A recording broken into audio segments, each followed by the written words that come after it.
The business model is stay addicted to the platform, give us as much data as you possibly can, let us sell that data to the advertisers pay us money, which allows you to give you lots of really cool free technology services.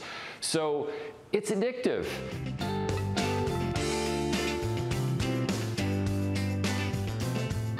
Facebook combines all these data, and the user usually does not really know that this is happening. And this is what our finding is, that this constitutes an abuse of market power.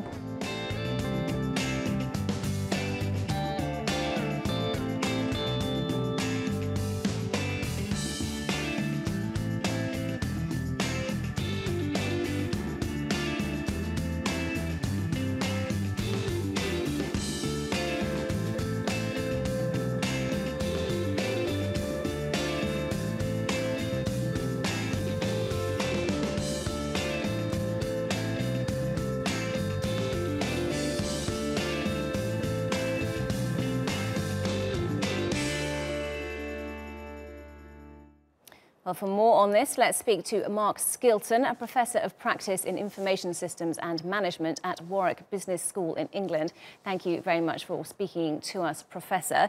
So Facebook has made its money from sharing our information. Do you think we will really see a change? Well, yes and no. I think it's, for me, just another example of Facebook not really addressing the core issue, which is, are they really genuinely serious about protecting personal privacy from a point of view of all the data that you and I, 2 billion active users per month, actually post onto the Facebook? If you read the blog that he put out today, that he wants to shift from sharing data around the world and being open and connected to a more privacy-centric model. Just very briefly, he's focusing really on WhatsApp and the Messenger systems.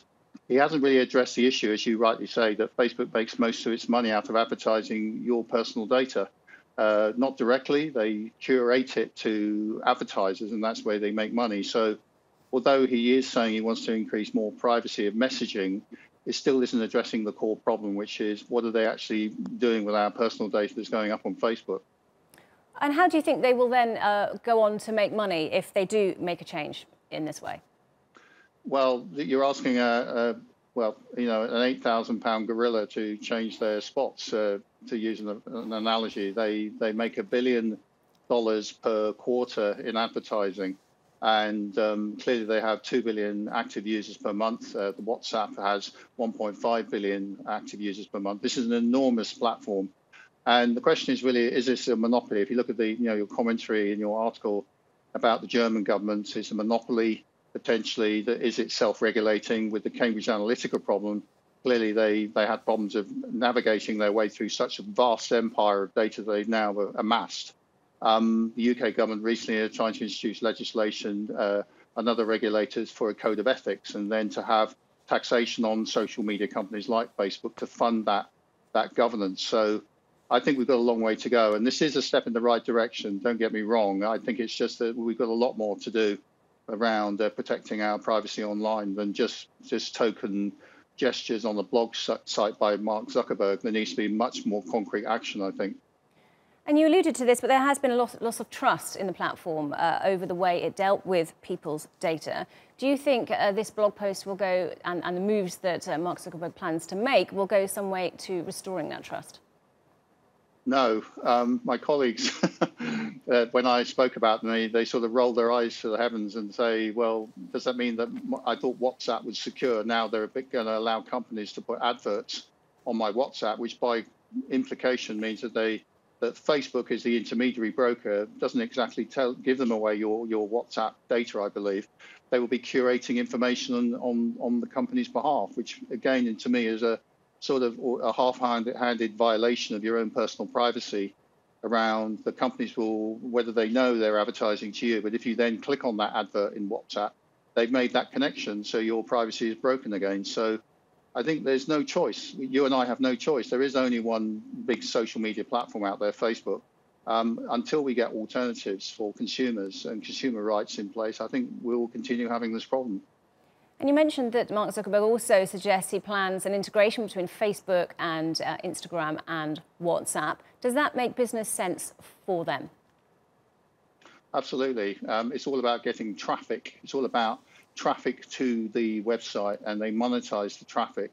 And traffic only moves if it sees an economic benefit. So clearly, with such a large database of information that Facebook commands, it's an amazing success story. Don't get me wrong. They will do anything to drive traffic across different channels, which is Facebook Messenger and WhatsApp. This is normal. But if you read Mark Zuckerberg's blog, just very briefly, he's kind of promoting a worldview that is just Facebook-centric. He's obviously going to do that because that's the company he's running. It's not really giving him consumer choice. It's not really allowing us to move our data out into other apps. You can't monetize your data. Effectively, Facebook own it. You can download some of it, but it requires quite high technical skill. Until we get a more alternative universe of shared data around personal data is redefined by almost like putting money in a bank. You put your personal data into some way of having it more secure rather than just individuals just deciding on our behalf how they're going to make money out of it without you having any say in the matter. It's just not good enough as far as I'm concerned. And this is why I think the UK government, the German government, the Europeans in particular, and even California now are trying to increase their laws around having the right to be forgotten, the right to control your own personal data. It's not for Zuckerberg and others just to decide on our behalf, just because by inference they have the system and therefore they decide on your behalf. You have no say in the matter. You're just kind of going along with it. And hopefully there are systems now moving forward that will change that, but it will be several years ahead, I think. OK, well, Professor Mark Skilton from Warwick Business School, thank you very much indeed for speaking to us.